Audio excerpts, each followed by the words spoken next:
হঠাৎ উত্তপ্ত ময়মনসিংহের আনন্দমোহন কলেজ ক্যাম্পাস। হলের সিট নবায়ন ইস্যুতে হলে থাকা সাধারণ শিক্ষার্থী ও বাইরে থাকা বিভিন্ন ছাত্র সংগঠনে সম্পৃক্ত শিক্ষার্থীদের মধ্যে হয় ধাওয়া পাল্টা ধাওয়া ও ইট পাটকেল নিক্ষেপ। রোববার বিকেল 4:30 থেকে সন্ধ্যা 7টা পর্যন্ত দফায় দফায় চলে এই সংঘর্ষ। বিভিন্ন দাবিতে দুই ভাগ হয়ে পড়ে হলে থাকা ও বাইরে থাকা শিক্ষার্থীদের দুইটি পক্ষ।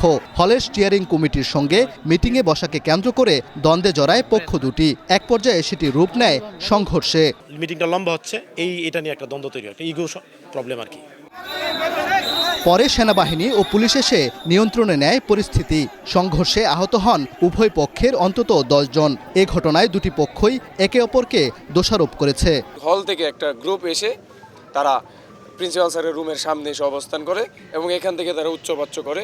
এক পর্যায়ে তারা তাদের জুতা নিক্ষেপ করে প্রিন্সিপাল স্যার রুম কেন্দ্র করে। ছাত্রলীগের পেতাত্তা কনজারভেটিভদের উপর যে ভর করে সেই ক্রিয়াশীল সংগঠনের উপর সরাসরি আক্রমণ করছে। ছাত্র দলের কিছু নামদারি পুলাপান এবং সমন্বয়ক আমাদের বড় ভাই আছে এবং আমাদের বন্ধু ছোট ভাই তাদের উপরে অতর্কিতভাবে ঠেলা ধাক্কা এবং হামলা শুরু করে দিয়েছে। কলেজের ভিতরে প্রশাসন আমাদেরকে কোনো নিরাপত্তা দিতে পারতেছে না, বাইরে বের হওয়ার পরে আমাদেরকে নিরাপত্তা কে নিশ্চিত করবে? উদ্ভূত পরিস্থিতিতে কলেজের শ্রেণী কার্যক্রম 3 দিনের জন্য বন্ধ ঘোষণা করেছে কর্তৃপক্ষ। পাশাপাশি অনির্দিষ্টকালের জন্য ছেলেদের 3টি হলও বন্ধ ঘোষণা করা হয়েছে। বড় ধরনের ঘটনা যাতে না ঘটে সেই জন্য আমরা ছেলেদের হোস্টেলটা অনির্দিষ্টকালের জন্য বন্ধ রেখেছি। এখানে যে আপনার ঘটনা ঘটছে, আমরা তাৎক্ষণিকভাবে আমাদের অতিরিক্ত পুলিশ আপনার নিয়ন্ত্রণ নিয়ে আসছে।